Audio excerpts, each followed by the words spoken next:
జరగలేదా? మీ కొడంగల్ కూడా స్పెషల్గా ఏం వేస్తలేడా టకీ టకీమని? లేవా? ఎక్కడ ఇవ్వలకే చెప్పినా కొడంగల్ మందం నూకుతుండేమో వెనకకెళ్ళి అనుకున్నాను నేను. లేదా అది కూడా బోనస్ పడ్డదా టకీ టకీ టకీమని?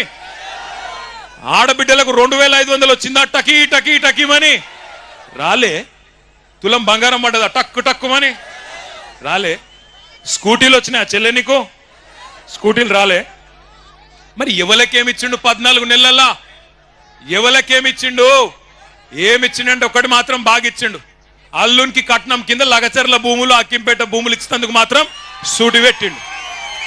మా ఆడబిడ్డలు, గిరిజన ఆడబిడ్డలు ఒక్కసారి యాద్ చేసుకోండి.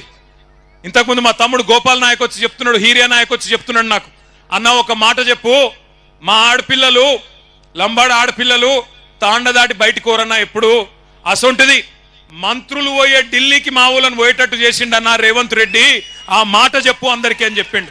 ఒక్కసారి యాద్ చేసుకోండి ఏం జరిగింది 14 నెలల్లో. మీ మీదికి బలవంతంగా ఇక్కడ అదాని కంపెనీ పెడతా అంటే, అల్లుడు ఫార్మా కంపెనీ పెడతా అంటే భూములు గుంజుకున్న తందుకు ఒక కుతంత్రంతో రేవంత్ రెడ్డి ప్రభుత్వం మీ మీదికి వచ్చి ఆనాడు అధికారులు ఇక్కడికి వస్తే ఆ అధికారుల మీదికి మీరు మరలబడి అడిగినరు, ఎట్లిస్తామయ్యా 65-70 లక్షల ఎకరం ఉండే భూమి నువ్వు 10 లక్షలు ఇస్తామంటే ఎట్లిస్తాం?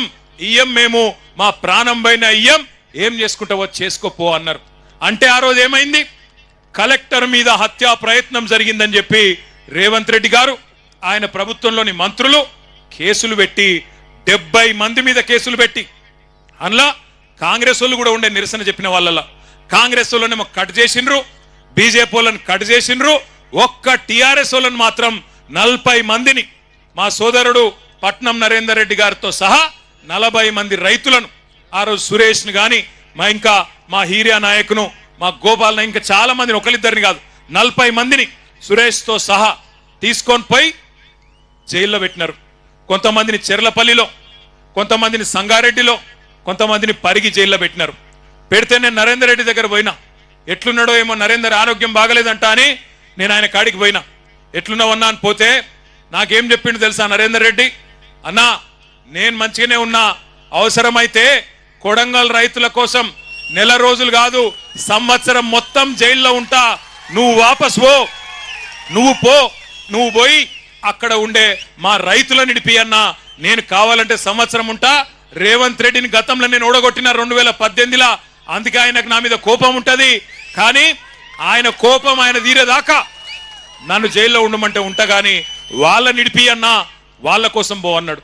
అప్పుడు నేను, మా సత్యవతి రాథోడ్ గారు, సబితక్క, శ్రీనివాస్ గౌడ్ అన్న, ఆర్ఎస్ ప్రవీణ్ అన్న, మాలోత్ కవితమ్మ అందరం కలిసి ఈ రైతు ఆడబిడ్డలు, నిజానికి మీకు తెలుసు నేను దుర్యోధనుడు అని ఉత్తగానే అనలే. దుర్యోధనుడు ఒకప్పుడు పాండవులను వాళ్ళ ఊళ్ళో ఉండనీయకుండా అడవికి పంపించిండు.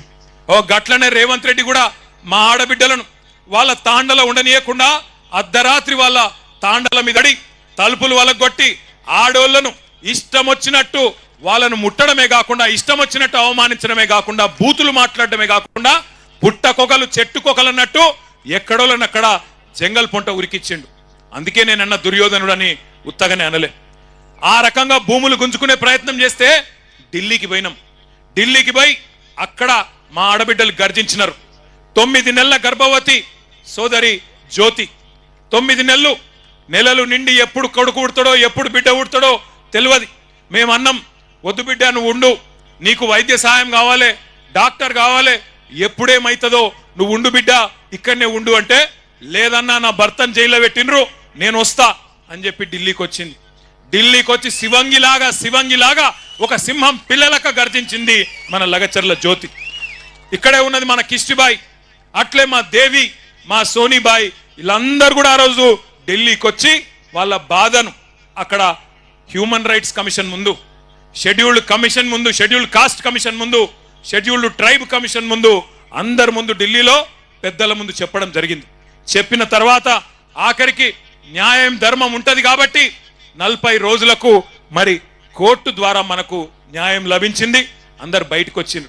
ఇవాళ సంతోషం ఎక్కడ అనిపించిందంటే, లగచర్ల దాటి ముందుకొస్తే హకీంపేటలో మా బంజారా ఆడబిడ్డలు హారతులతో స్వాగతం పలికి, అన్నా మా భూమి పోకుండా చూడే, నీకు దండం పెడతామని చెప్పి బొట్టు పెట్టి ఆడ టెంట్ కింద జ్యోతి ఉంటే జ్యోతి కాడికి తీసుకుపోయాను. ఏ జ్యోతి అయితే ఆనాడు 8-9 నెలల గర్భవతి ఉండెనో ఇవాళ ఆమెకు బిడ్డ పుట్టింది.